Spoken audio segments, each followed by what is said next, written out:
um, continuous live. A while ago, I started to do a live, and somebody came by, and I had to kind of communicate and work with some stuff with them.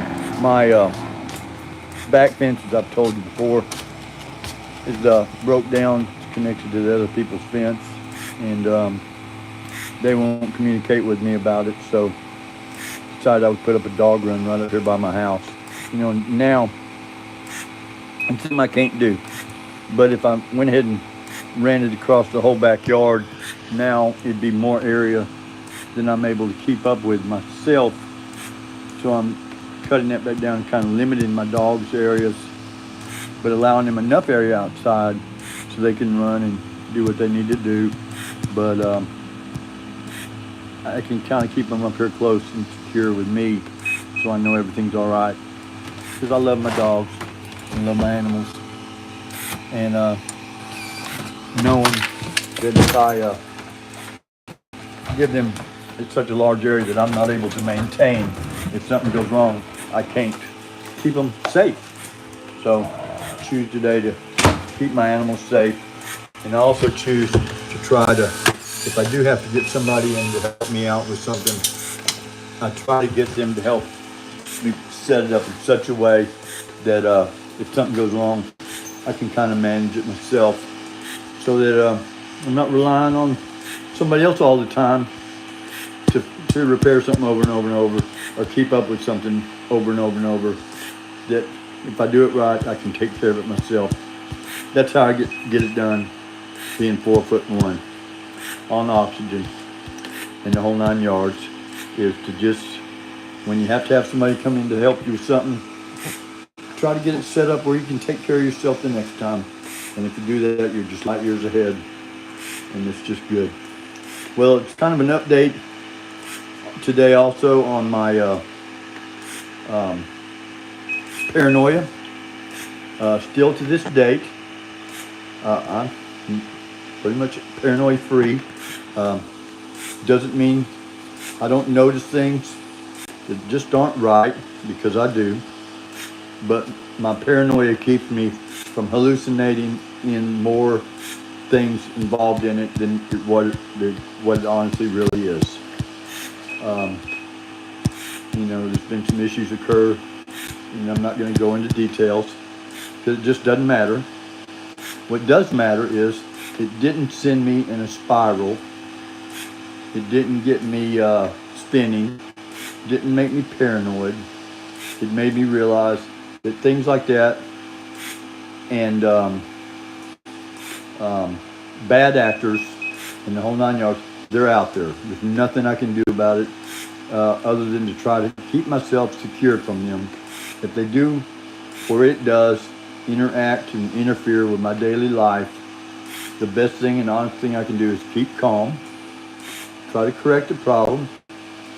It's not anybody else's business but mine. And number one, keep a smile, and just try to stay as godly and happily as possible. Don't take it down on somebody else. Don't try to make somebody else believe, understand, or even see, that, because it's not something, any of their business. It's not something for them to worry about or anything like that. Something for me to not even worry about. Just something for me to just say, hey, it's just the way it is, and go on about my business. And that's what I do today, and I'm happy about that. And then update on help me find a friend. I found a few friends. It's been really nice.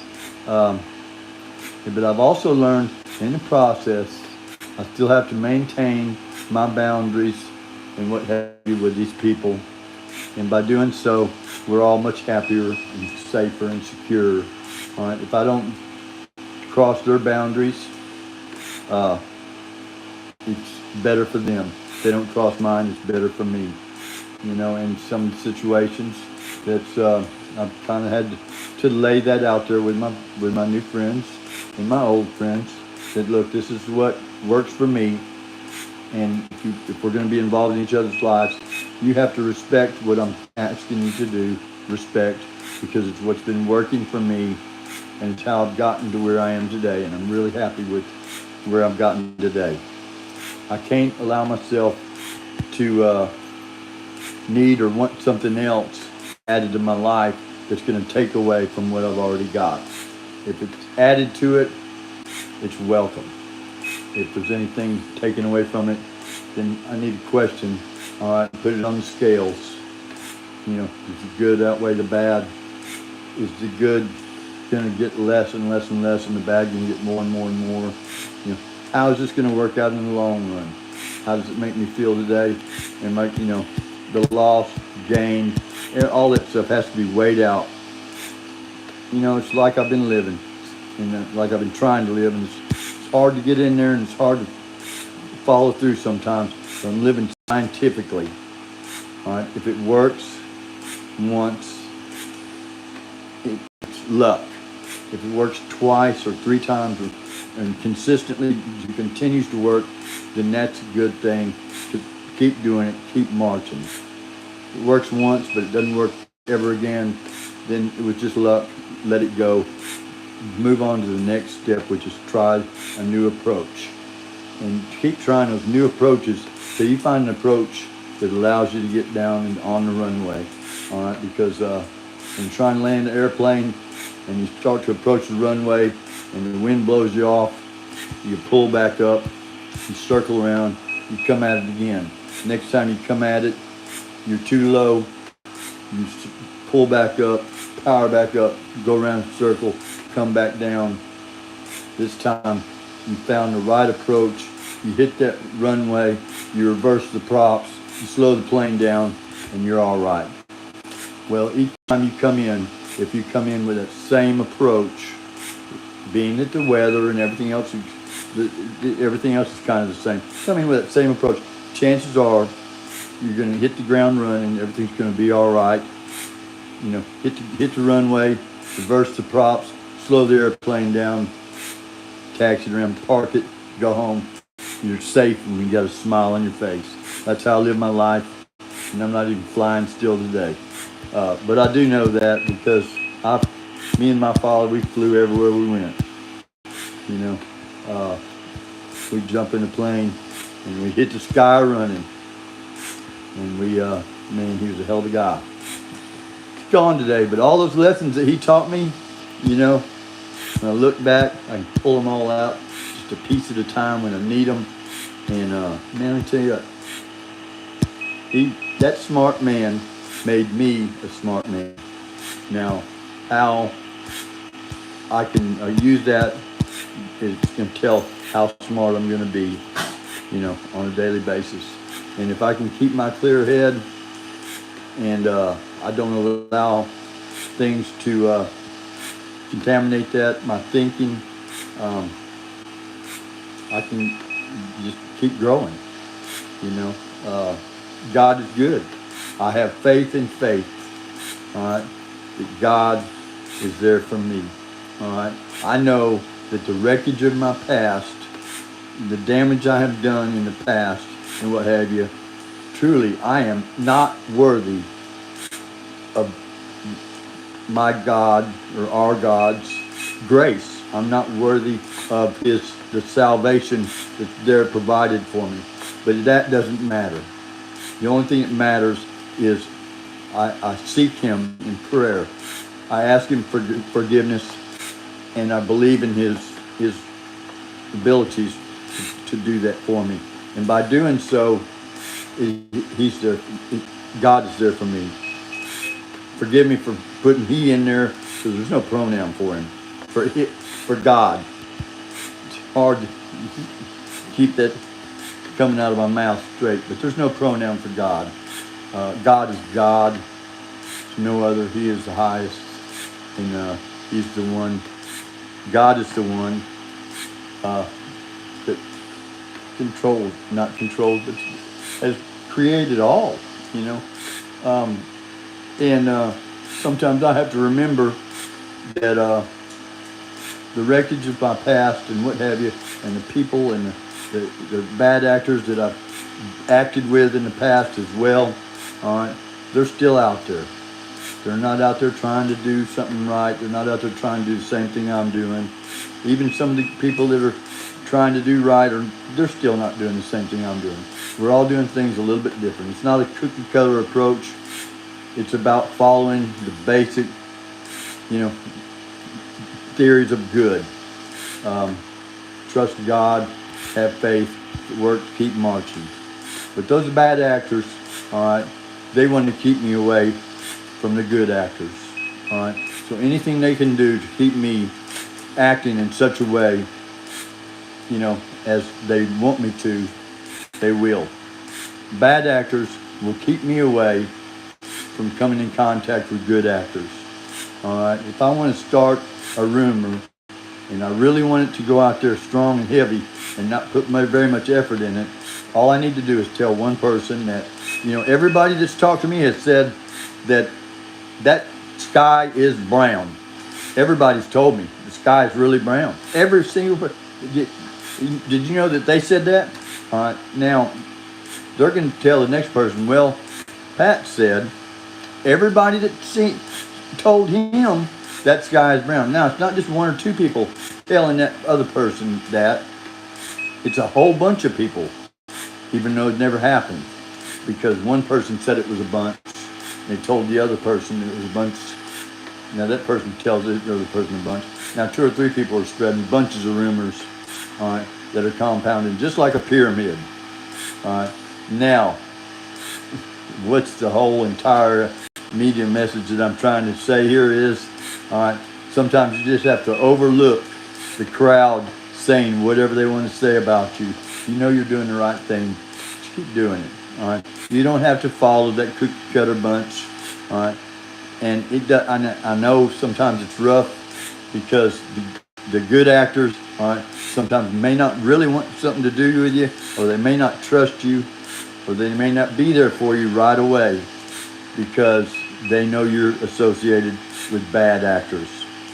So when you drop the bad actors, don't be in a hurry to pick up good ones. They will come in time. Good things come to those who wait. All right, that's a hard pill to swallow.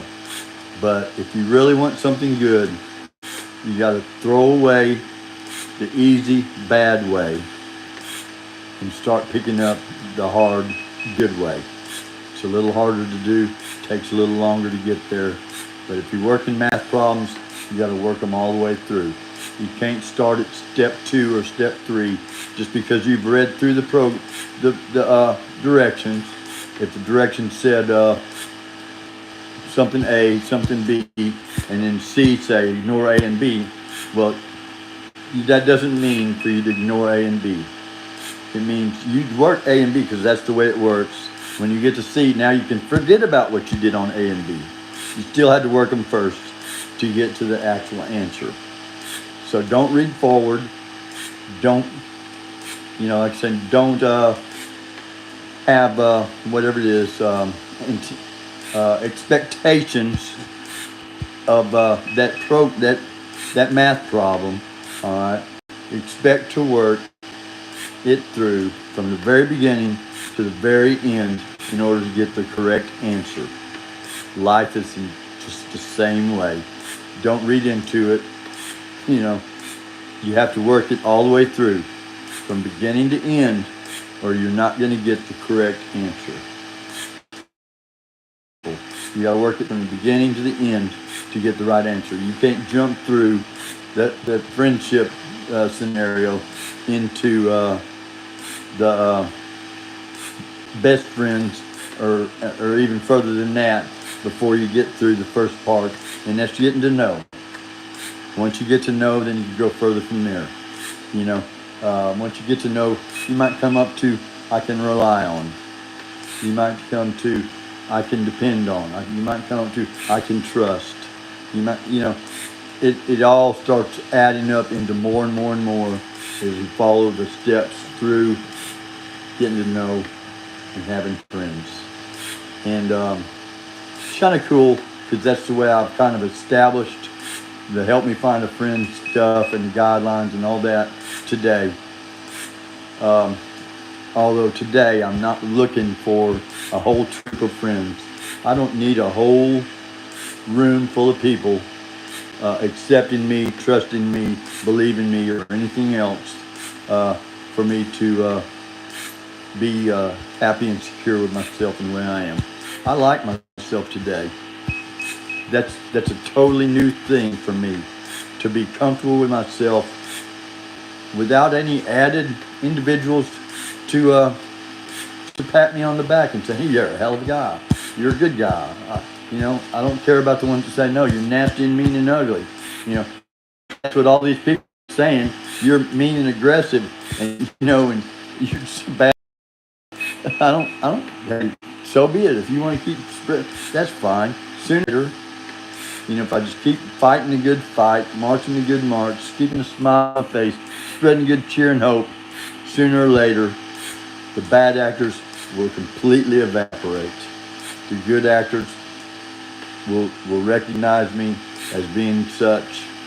All right, they're not all going to be my best friends or anything else, but they're going to accept me as a good actor, and things are just going to work out, continue to work out in a good way.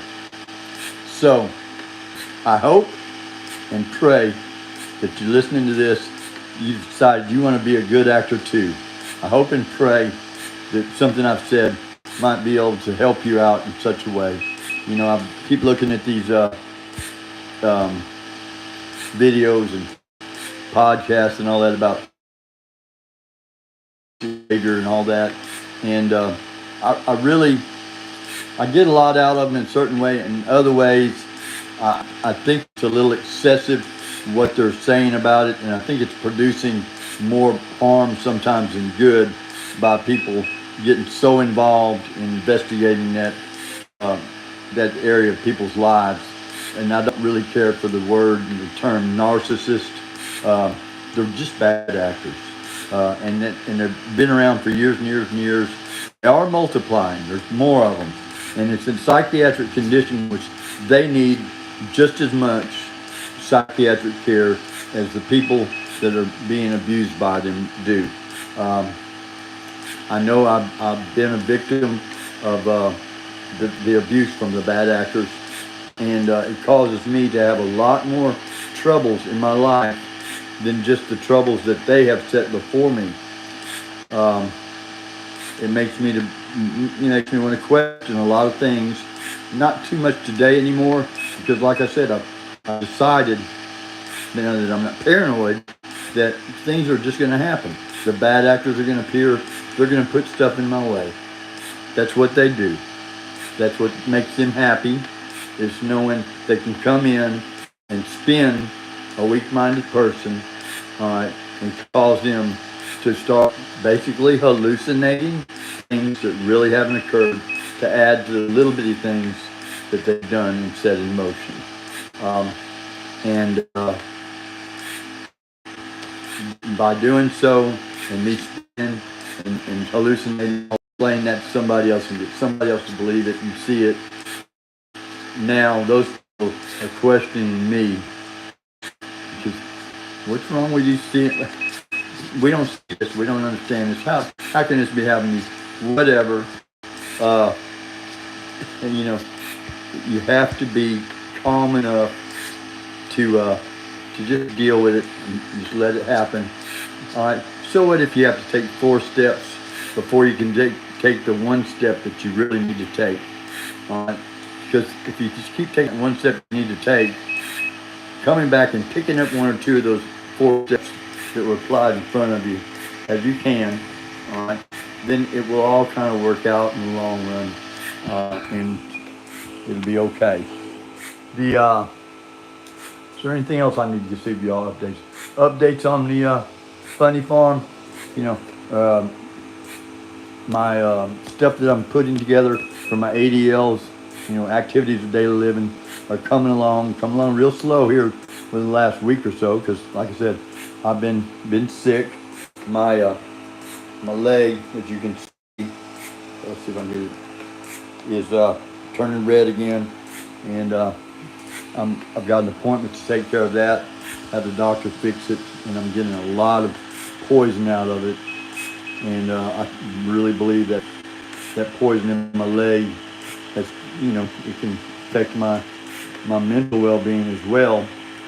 It'll affect my health and and how much I want to eat or my appetite, anything else, and my feeling, how good I feel. Because this thing is putting poison in my body, and so I'm trying to keep it drained off until I go to the doctor. But right now, since I am 4'1", I am on oxygen, you know, trying to take care of myself. I have to make sure that I can safely get to the doctor by myself to have it taken care of. So planning on doing it in a few days because I am improving and it's going to get better. So, you know, a lot of people here have perished, and lately a lot of really good people I know have passed. I pray for their families. Queenie, why are you in that box? Look at her. She's big old plastic. It had a couple pieces of dog food in it, and she just jumps in there. Queenie, you're a mess. But what would I do without you, girl? Where's my tink? Tink, tink. Tink, tink, tink. There's tink. There's my tink, tink. Yeah, these guys, this is my ADLs right there. That's what gets me by. That's what keeps me going. That's why I'm putting the dog run in the way I'm doing, so I can take care of them and keep them close to me, and I can keep them safe, and they can take care of me and keep me close and keep me safe. 'Cause we need it, you know. All right, I guess I've blabbered on long enough. Jabberjaws Pat. I'm hoping pretty soon I can get back to building and inventing and coming up with new ideas to help people in positions such as me, handicapped, disabled, maybe on oxygen. As you can see, my cannula, I'm still wearing it today. It doesn't go under the chin. Not very much room for skin breakdown, and I really like it. I wake up in the middle of the night, and it's still on in the right place. I'm checking it now just to see if it's, yeah, it's still in the same place I put it in a couple hours ago, and haven't had to adjust it, pull under or anything. And you can see my ears are not pulled way out from my face like it would be if the cannula was under my neck and I kept tightening it up to keep it in my nose. And it's wonderful. So, and I have some other stuff, but I just got to take stuff one step at a time, you know, and one problem at a time. It doesn't matter how many steps I have to take before I get there to take the step I need. I just keep doing it. Keep smiling, not worried about it. What happens, happens. There's nothing I can do. If there is something I can do, I should have already done it, or I need to do it. And if I've done it and it stops, so be it. Yay. If I tried to do something, to stop something, and it didn't work, okay, I can not worry about it for number one, and then maybe try something different and see if that works. If it works, continue to do so. If it doesn't, try again, smile, and just keep going. You know, when you're building something or putting something together, you know, especially something that's never been done before, then you're going to have some failures, and you can't let the failures drag you down or stop you or bother you. You just have to learn from them and adjust and keep going, and that's what I do. Scientific. If it works, keep doing it. If it doesn't work, stop it. If it's broken, throw it away. She say, just don't do it. She didn't say just say no. She said, just don't do it. Just don't do it. You know, Mom, you know, I can't quit smoking. And she said, just don't do it. That's all. It's just that simple. Just don't do it. And I never did understand that. Well, the thing is, just don't do it, and it actually works. It's hard on me. Just don't do it. Look back and I'm going to say, man, Mom, thank you so much. You know, Dad, thank you so much for all the lessons and education that you've given me in God and humanity and daily life. You know, they've left me with so much that I just have to keep remembering and keep marching and carry it through. Well, I love you guys. I hope, like I said, be nice to yourself, be nice to somebody else. Do something nice for somebody and don't take the credit for it. You may let them know you did it, especially if they're paranoid, but don't take the credit for it because it came from God. So, have a great day. See ya.